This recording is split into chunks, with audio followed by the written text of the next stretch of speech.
jadilah perempuan yang selalu mengedepankan yang namanya rasionalitas. Meskipun sebenarnya kita tuh diciptakan dengan 99% perasaan, Hamka. Perempuan Ya, itu pasti pada dasarnya mereka adalah makhluk yang gampang baper, gampang apa namanya luluh dan segala macam gitu ya.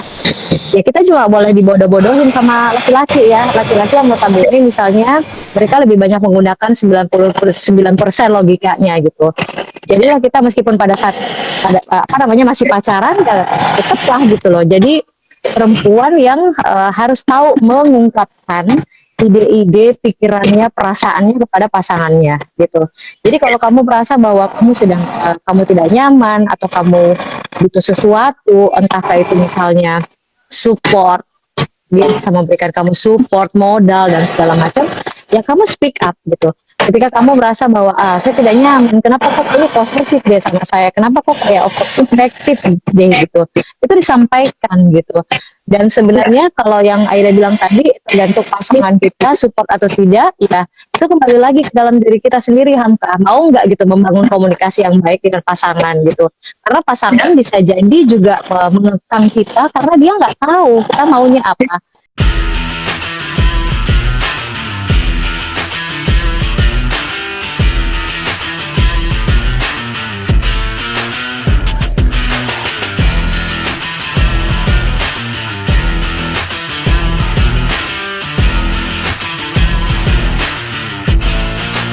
selamat sore Kak. Selamat sore, Hamka. Gimana kabar ini Kak? Alhamdulillah baik, sehat, bergembira. Alhamdulillah Kak ya. Ya, Kalau boleh tahu Kak, sekarang posisinya di mana? posisinya posisinya sekarang lagi ada di lapangan basket rumah. Pokoknya dalam kompleks lah gitu. Soalnya saya kalau di rumah itu anakku 4 masih kecil-kecil. Pokoknya kalau dia tahu aja mamanya ada di rumah itu meskipun saya di dalam kamar pasti digedor-gedor. Dan itu Oh iya. terganggu. Jadi saya harus nyimpil ke mana gitu. Nah kebetulan karena kalau di kafe juga kan ribut ya. Jadi Betul Kak, betul betul. alhamdulillah kamarnya lagi sepi. Jadi ya sudahlah di sini. Siap siap siap. Mungkin di awal Kak bisa perkenalkan diri sembari menyapa netizen-netizen sebelum kita mulai kegiatan kita pada sore ini Kak. Oke, selamat sore semuanya netizen ku tersayang ya. Apa kabar? Kenalin saya Aida Gunawan. Saya adalah anak dengan 4 orang, adalah ibu dari 4 orang anak, balik ya.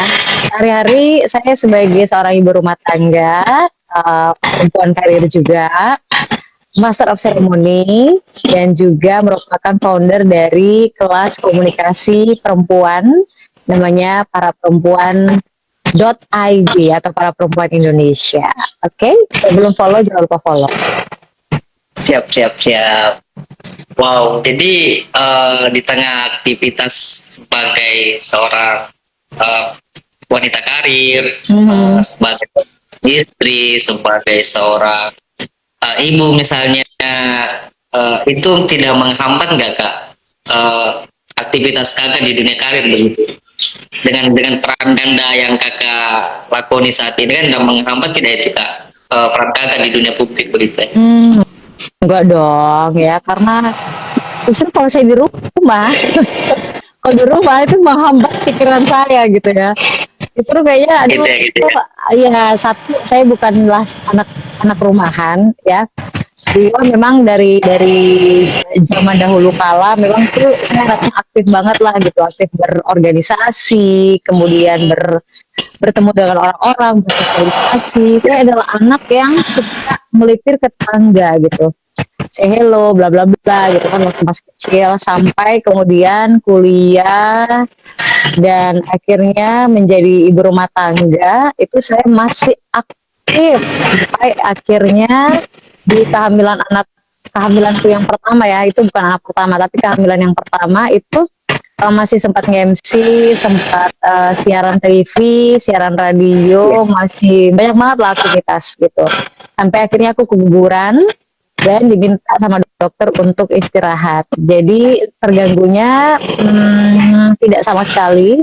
Justru Aida tuh pernah vakum di kurang lebih 6 sampai 7 tahun, 7 tahun kurang lebih vakum karena pekerjaannya waktu itu benar-benar jadi ibu rumah tangga. MC juga paling sebulan sekali doang. Itu pun by request gitu ya, tidak menawarkan diri atau tidak publish apa-apa karena yang aku publish memang pada saat itu sekitar tahun 2015 sampai 2021 itu yang ku publish itu cuma kegiatan atau aktivitas sehari-hari itu sebagai ibu rumah tangga dengan 4 anak gitu. Respon suami kira-kira gimana? Respon suami, wah ini pertanyaan yang bagus sekali ya. Suami merespon dengan sangat baik ya. Jadi saya dengan suami itu kita nggak pacaran, kita tuh cuma dikenalkan sama seorang teman, kemudian kita terlibat dalam perbincangan yang panjang sekali tentang pernikahan, tentang kehidupan, tentang perspektif kita, visi misi kita ke depan tuh mau ngapain gitu. Dan salah satu alasan kenapa saya memilih dia sebagai suamiku itu karena pandangan dia terhadap peran perempuan setelah menikah itu menjadi hal yang menarik buat saya gitu, karena dia adalah laki-laki yang dibesarkan secara modern, apa namanya, dia juga lama tinggal di luar negeri gitu ya, kemudian banyak bergaul dengan teman-teman, pokoknya dia orangnya berwawasan luas lah gitu, sehingga ketika saya bilang ketika kita sudah menikah kemudian saya punya anak, saya mau lanjut sekolah ya, dan dia bilang oke, silakan kamu lanjut sekolah, terserah, tapi ada satu hal yang suamiku tuh sampai hari ini tuh selalu ingatkan bahwa kesibukan apapun yang kamu lakukan di luar sana, mau berkarir, mau sekolah, mau aktivitas apapun, tapi anak-anak itu adalah prioritas dan selalu menjadi nomor satu. Nah ini yang menarik Kak, artinya menjadi seorang istri misalnya, menjadi seorang ibu rumah tangga misalnya, ini kan yang menariknya adalah tetap balance begitu Kak, peran tak sebagai ibu rumah tangga, peran tak sebagai istri, dan peran tak sebagai wanita karir itu. Nah mungkin Kak bisa berbagi tips nih Kak ya, kok bisa balance begitu gitu Kak, gimana gitu ngatur waktunya sampai bisa balance, masih bisa balance begitu Kak? Oke, yang penting adalah sebenarnya saya bukan orang yang terlalu sangat disiplin juga ya dalam hal mengatur waktu. Tapi satu hal memang yang sudah saya bawa dari dulu tuh apa namanya, adalah perempuan itu harus punya mimpi aja dulu gitu ya. Jadi kalau misalnya nih perempuan harus ada satu pegangan yang terus akan dia pegang meskipun dia sudah punya anak, punya suami gitu kan. Dan mimpi itu yang akan jadi visiku untuk menentukan misi-misi apa nih gitu, 1 tahun, 2 tahun, 3 tahun mau ngapain gitu kan. Termasuk sehari-hari itu sudah diwanti-wanti sama pasangan bahwa keluarga tetap nomor satu. Jadi Aida tuh pekerjaan-pekerjaan rumah tangga itu didelegasikan ke ART misalnya, karena untuk menjadi seorang ibu karir gitu kan, perempuan karir nggak mungkin dong dari pagi, karena pekerjaan ibu rumah tangga itu 24 jam itu nggak cukup gitu. Sedangkan kalau Aida mau ngerjain semuanya, ya bagaimana caranya saya bisa berkarir di luar gitu kan, bagaimana saya bisa kerja, bisa melakukan kegiatan-kegiatan sosial di luar gitu, kalau saya tidak mencoba untuk mempercayakan hal itu ke orang lain, mendelegasikan itu ke orang lain. Termasuk misalnya kayak ngajarin anak, bantu anak kerjain PR. Apakah Aida juga melakukan itu? Pasti nih saya lakukan juga itu. Tapi saya juga tetap mempercayakan misalnya ada guru les yang datang ke rumah untuk memberikan les ke anak-anak. Intinya kita tuh sebagai perempuan bukan Wonder Woman ya. Saya tuh setuju dengan kata Wonder Woman gitu, bahwa ibu tuh ibu tidak boleh sakit, ibu itu harus ya, karena namanya perempuan gitu kan, perempuan ya manusia biasa aja gitu, dan ibu juga bisa sakit, ibu juga bisa lemah, berada dalam masa-masa yang rapuh gitu dan segala macam gitu. Intinya adalah ya melakukan yang terbaik gitu, melakukan terbaik dalam artian ya, satu waktunya di manage dengan baik, kemudian yang kedua saya rasa peran pasangan itu sangat mendukung ya Hamka gitu. karena pasangan ketika pasangan memberikan kita apa ya, kebebasan menentukan sendiri gimana kita memanage kehidupan kita. Saya rasa kita sebagai perempuan juga akan punya pandangan yang lebih luas lagi begitu, termasuk untuk melihat seperti apa sih sebenarnya yang kita harapkan untuk kehidupan kita sendiri. Betul. Nah, saya pegang kata kuncinya kayak peran pasangan sangat penting bagi perempuan untuk yang dia punya mimpi, dia punya karir. Nah, fenomena yang terjadi Kak, banyak nih ya kayak mungkin pasangannya dia bisa mendukung, hanya saja kadang perempuannya yang tidak speak up begitu, tidak membangun komunikasi yang baik dengan pasangannya. Ini apa?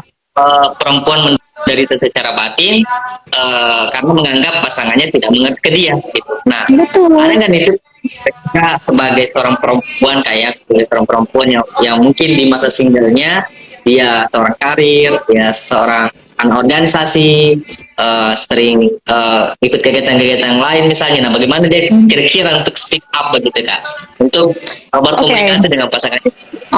Sejak dulu memang Aida kan juga perempuan yang pernah muda gitu ya, pernah punya pacar juga dan lain sebagainya. Aku tuh dulu zaman pacaran ya Hamka, pacarku itu aku termasuk orang yang selektif gitu. Jadi aku tuh tipikal perempuan yang menurutku perempuan itu harus materialistis gitu ya. Kenapa materialistis? Karena sejak awal perempuan tuh seharusnya memiliki pasangan yang satu bisa menyediakan atau mensupport dia secara finansial, meskipun itu pacar gitu ya. Jadi perempuan-perempuan di luar sana kalau mau pilih pacar, carilah pacar yang paling tidak dia punya pekerjaan misalnya gitu kan. Jangan pacaran sama orang yang misalnya tidak punya sesuatu yang bisa dia hasilkan gitu loh ya. Karena laki-laki itu menurutku ya, laki-laki itu proyeknya adalah money gitu, dan perempuan pasti akan selalu mengejar money, mengejar Tuhan gitu. Dan menurutku jadilah perempuan yang selalu mengedepankan yang namanya rasionalitas, meskipun sebenarnya kita tuh diciptakan dengan 99% perasaan harta. Perempuan itu pasti pada dasarnya mereka adalah makhluk yang gampang baper, gampang luluh dan segala macam gitu ya. Ya kita juga boleh dibodoh-bodohin sama laki-laki ya. Laki-laki yang notabene misalnya mereka lebih banyak menggunakan 99% logikanya gitu. Jadilah kita meskipun pada saat masih pacaran ya tetaplah gitu loh. Jadi perempuan yang harus tahu mengungkapkan ide-ide, pikirannya, perasaannya kepada pasangannya gitu. Jadi kalau kamu merasa bahwa kamu kamu tidak nyaman atau kamu butuh sesuatu, entahkah itu misalnya support, dia bisa memberikan kamu support, modal dan segala macam, ya kamu speak up gitu. Ketika kamu merasa bahwa saya tidak nyaman, kenapa kok ini posesif dia sama saya, kenapa kok kayak overprotective deh gitu, itu disampaikan gitu. Dan sebenarnya kalau yang Aida bilang tadi, tergantung pasangan kita support atau tidak, ya itu kembali lagi ke dalam diri kita sendiri Hamka, mau nggak gitu membangun komunikasi yang baik dengan pasangan gitu. Karena pasangan bisa jadi juga mengekang kita karena dia nggak tahu kita maunya apa gitu kan. Betul. Ya, mungkin ya betul di luar sana ya saya nggak tahu ya, karena alhamdulillah sampai hari ini saya nggak pernah menjalani hubungan dengan pasangan yang ada sih protektif dulu ya, zaman-zaman dulu kala, tapi nggak ada yang sampai yang posesif banget kayak gitu. Karena sejauh ini memang Aida membangun komunikasi yang baik dengan pasangan Aida, apalagi sekarang sudah bersuami kan. Suami itu kan seseorang yang bakal kita temenin sampai sepanjang masa gitu. Jadi kalau kita membangun komunikasi yang baik dengan dia, kita akan hidup dengan siapa gitu. Betul. Jadi kata kunci yang bisa saya petik adalah komunikasi itu penting kayak baik hubungan ke teman, baik hubungan ke ke pasangan, hubungan ke orang tua, penting yang namanya komunikasi. Betul. Nah, kadang lihat juga aktivitasnya suka mengangkat budaya-budaya Bugis Bugis Makassar khususnya itu. Nah, ada kultur yang tertanam di masyarakat kita, masyarakat Bugis ya Kak ya, bahwa perempuan itu sebaik-baik perempuan atau ujung-ujungnya perempuan itu ya pasti karena rumah tangga ya gitu. Kalau dia sudah menikah ya pasti mengikut sama suaminya begitu. Jadi makanya pendidikan di Bugis itu Kak lebih banyak menekankan bagaimana menjadi seorang ibu yang baik dan bagaimana menjadi seorang istri yang baik. Kan di situ nunya Kak, tatanan kultur yang saya lihat Kak, yang saya lihat di sana. Menurut kakak melihat hal itu gimana Kak? Saya setuju. Saya justru tidak setuju dengan feminisme Barat, Hamka. Saya adalah orang yang artinya begini loh. Kesetaraan gender cocok nih, memang ya. Harusnya memang seperti itu. Karena kalau kita melihat dari sejarah kultur Bugis Makassar, sebenarnya sejak dulu tuh menempatkan perempuan pada posisi yang tinggi loh sebenarnya. Karena apa ya? Karena prinsip kita kan orang Bugis Makassar apa namanya, adat dan sesuatu atau syariat itu adalah sesuatu yang bisa hidup sama-sama gitu kan, bersanding dalam kehidupan. Sedangkan feminisme Barat itu adalah mereka tidak memasukkan agama sebagai hal penting dalam kehidupan. Nah, itu yang harus dipahami dulu. Sekarang lagi gembleng banget kan di mana-mana tuh feminisme Barat, perempuan harus lebih tinggi di atas laki-laki. Saya nggak setuju. Perempuan itu tetap harus menjadi orang yang di bawah laki-laki. Karena laki-laki bagaimanapun dalam kultur kita, kultur patriarki, kemudian dalam agama, memang menempatkan laki-laki sebagai orang yang terutama suami gitu ya. Bahkan dikatakan jika ada manusia atau sosok yang bisa disembah selain Tuhan, maka dia adalah suami kamu gitu. Yes. Jadi apakah ada salah satu hal yang menantang buat saya adalah tipikal Aida adalah seorang independent woman. Jadi sebelum menikah pun Aida tuh mulai bekerja secara profesional ya di usia 18 tahun. Aida tuh sudah nge-MC, sudah dapetin uang ratusan ribu, jutaan gitu sejak umur 18 tahun. Siaran, kemudian dari radio, dari televisi, dari MC, banyak lah gitu sumber penghasilan. Nah, ketika menikah, ketemu sama suami gitu kan, ada sosok yang oke, sama-sama punya power gitu ya, super power. Saya independent woman, kemudian laki-laki juga namanya juga laki-laki ya, orangnya pasti superior gitu. Mereka memang sudah kodratnya menjadi orang yang mau selalu didengarkan oleh pasangannya, oleh perempuannya gitu kan. Laki-laki mana gitu, laki-laki mana yang mau ya ada mungkin laki-laki yang mau jika ya dikasih tunduk sama istrinya gitu. Tapi saya percaya bahwa kebanyakan laki-laki pasti mau dia didengarkan sama perempuannya gitu. Dan menurutku meskipun kita nih para perempuan sebenarnya diberikan kebebasan sama pasangan kita atau sama suami kita ya, tapi tetap ingat lagi gitu bahwa laki-laki ini atau suami kita ini adalah orang atau sosok yang harus tetap kita dengarkan, kita patuhi apapun yang dikatakan dia gitu. Jadi kalau saya kurang setuju Kak Hamka dengan feminisme atau yang mengedepan, terutama feminisme Barat ya, yang memang konsepnya memang tidak cocok memang dikolaborasikan dengan kulturnya kita yang jauh sejak ratusan tahun. Kita aja ada ratu perempuan, ada pemimpin perempuan gitu, seperti itu. Jadi memang kalau dari segi kultur kita ya tidak ada itu yang namanya kita sudah mengenal emansipasi itu jauh ratusan tahun yang lalu gitu. Jadi Aida termasuk orang yang meskipun tetap kita diberikan pilihan untuk berkarir, mau mengejar cita-cita, pendidikan, berkomunitas, berorganisasi di luar sana, tapi tetap harus ingat bahwa kita tuh orang Sulawesi Selatan yang tetap menempatkan laki-laki sebagai orang yang lebih tinggi di atas kita. Artinya wilayah batasannya sebagai seorang wanita karir di situ kayak peran kita sebagai seorang istri dan ibu ya, betul. Nah, saya tertarik ini Kak untuk mendidik pengalaman Kakak selama terjun di dunia profesionalisme, misalnya MC dan moderator itu Kak. Bisa mungkin diceritakan Kak, berbagi pengalaman lah dengan kami, bagaimana awal mulanya nih bisa terjun ke dunia itu gitu. Oke. Thank you Hamka. Jadi awal mula tuh Aida cemplung di dunia apa ya, dunia public speaking lah ya, boleh kita bilang seperti itu sejak tahun 2004. Waktu itu Aida masih usia 14 tahun, kelas 2 SMP, Ya. diajakin siaran radio di salah satu radio pemerintah kabupaten gitu.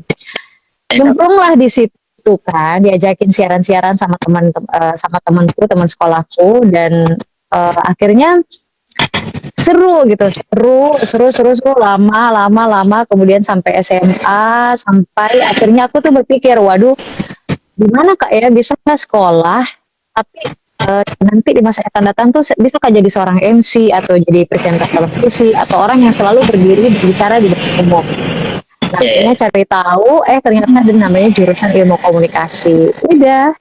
Jadi Aida tuh dulu anak IPA yang seharusnya kan ambil jurusan-jurusan kayak biologi, fisika, gitu, matematika.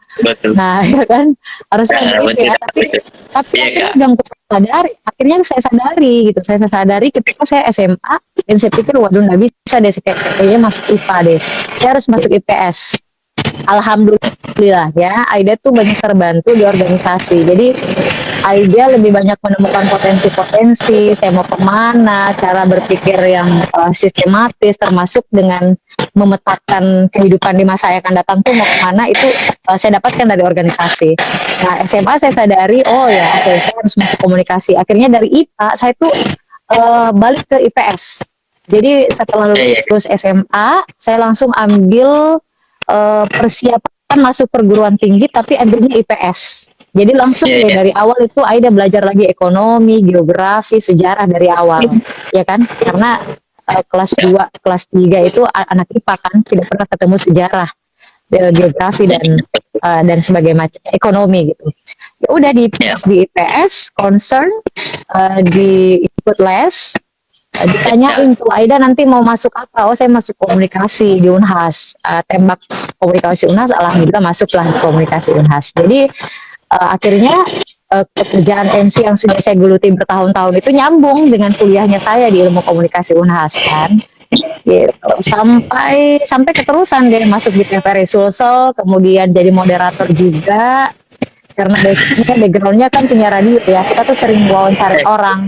Yes, jadi sejalan dengan profesi moderator gitu sampai hari ini, seperti itu.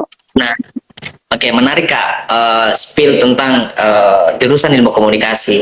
Nah, barangkali nantinya Kak, karena video ini nanti kita coba olah kayak ke dalam YouTube, jadi mungkin ada yang lihat dan sekarang ulangnya. Nah, manakala ada teman-teman yang jurusan komunikasi, kayak dia jurusan ilmu komunikasi, kemudian apakah memang jurusan ilmu komunikasi orientasi kerjanya kayak ujung-ujungnya jadi MC kah, atau ujung-ujungnya dia moderator, atau ada hal yang lain yang bisa dia lakukan sebagai lulusan banyak sekali Hamka. Hari ini justru sejalan dengan perkembangan teknologi yang luar biasa ya. Semakin berkembang teknologi, prinsipnya kan semakin berkembang teknologi maka semakin berkembang juga dong dunia komunikasi ya. Karena media hari ini sekarang kan orang sudah jarang lagi gitu membaca koran. Sekarang korannya koran online gitu.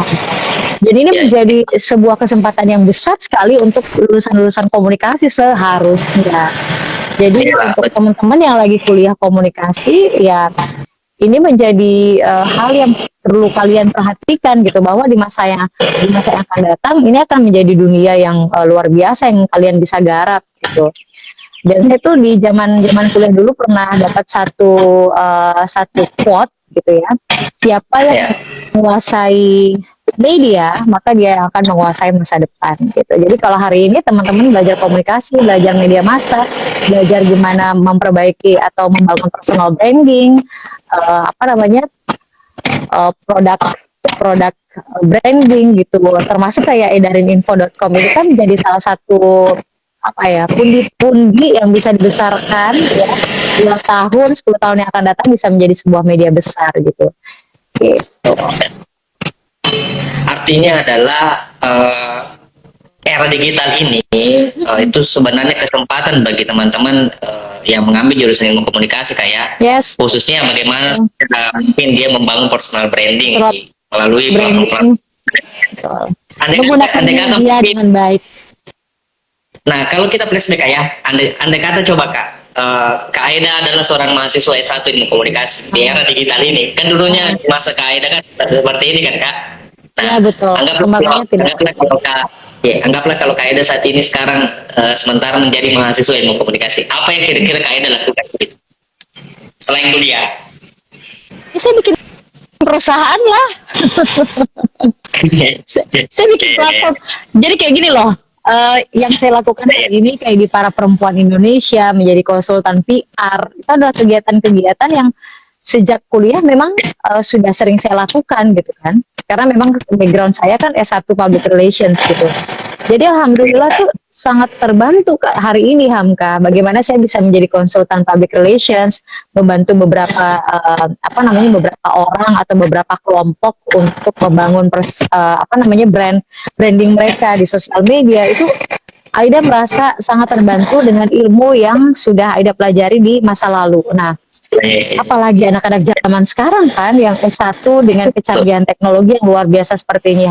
Artinya mereka tuh bisa melakukan sesuatu yang jauh lebih besar gitu daripada yang orang-orang atau generasi-generasi milenial lakukan gitu kan. Sekarang ada kesempatan para generasi Z nih, Gen Z nih, harusnya bisa melakukan lompatan 2 kali lebih besar dibanding yang generasi milenial lakukan. Ya, betul. Artinya adalah mereka saat ini yang menggeluti dunia bidang ilmu komunikasi bisa melampaui lah prestasi-prestasi yang Kak Aida raih. Iya dong, harusnya mereka udah jadi apa ya? Jadi pemilik bos-bos muda, media ya.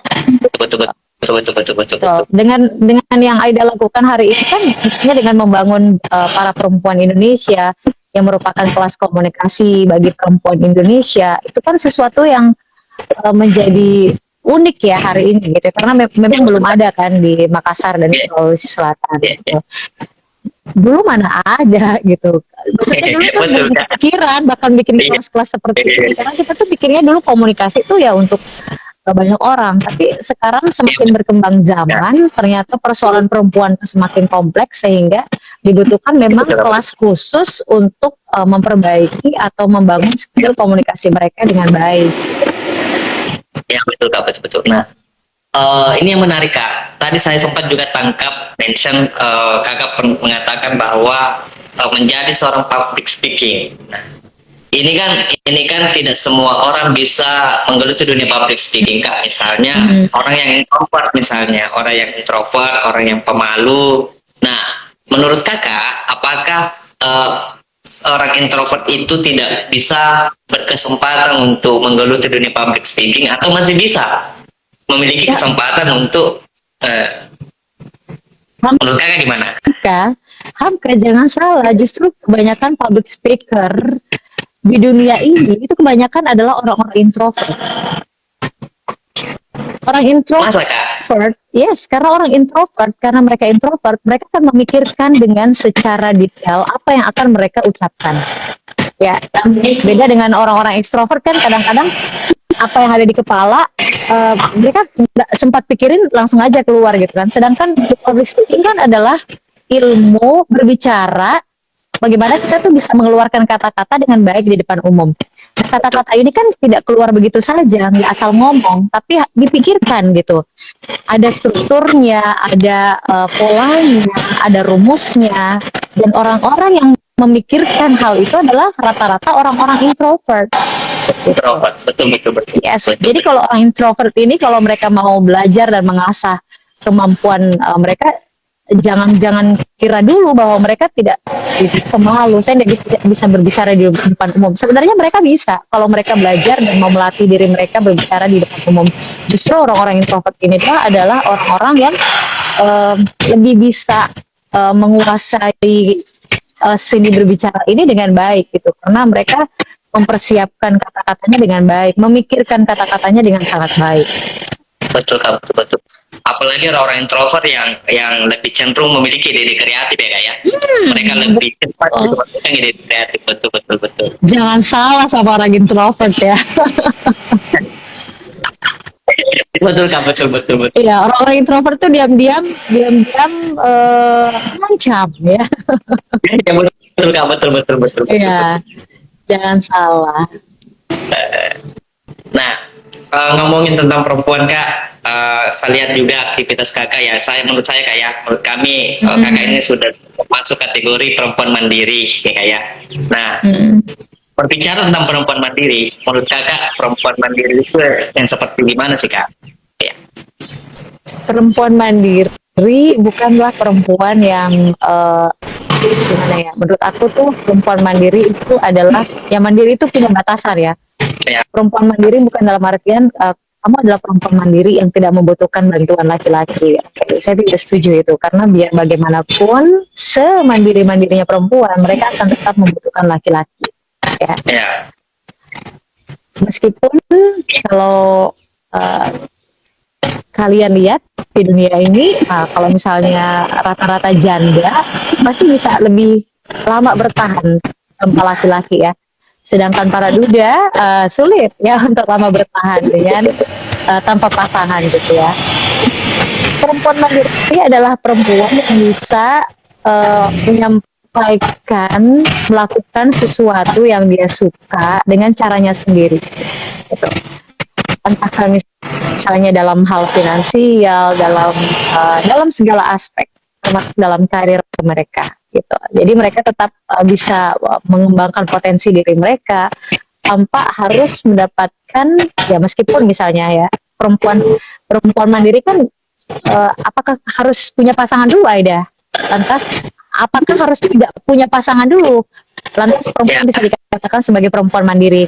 Enggak ya dong. betul kak betul. Ya, ya. Ya, Jadi kalau misalnya ada orang yang tidak punya pasangan atau ada orang misalnya ya sekarang kan lagi marak banget tentang trust issue kan, banyak ya, banget tuh ya, perempuan-perempuan mandiri yang nggak mau menikah karena persoalan aduh ngapain menikah gitu kan karena saya kan bisa bekerja tanpa laki-laki terus saya tetap hidup gitu. Hmm, menurut saya ya kak ya kak. nggak gitu juga konsep perempuan mandiri gitu. Perempuan mandiri adalah meskipun mau dia ada pasangan atau tidak ada pasangan, mereka adalah orang yang tetap tidak menggantungkan kehidupannya terhadap kehidupan orang lain dalam aspek apapun. Artinya kata kunci yang saya bisa petik tadi kayak adalah perempuan mandiri adalah mereka yang tidak menggantungkan dirinya dengan kehidupan orang lain. Betul. Makanya Betul. Artinya kamu ya, udah bikin visi nih, kamu udah bikin visi. Oke, saya mau sekolah nanti, saya mau begini. Meskipun kamu sudah punya anak ya, tapi apakah dengan adanya pasangan itu bisa menghambat visi misi kamu gitu? Enggak. Gitu. Kamu akan tetap melaju, kamu akan tetap menggapai mimpi-mimpimu. Mau ada pasangan, tidak ada pasangan, ada anak, tidak ada anak, bagaimanapun bentuk bentuk takdir yang sudah Tuhan berikan buat kamu gitu. Ya tetap aja jangan pernah menggantungkan kebahagiaanmu kepada orang lain bahkan pasanganmu sendiri Hamka.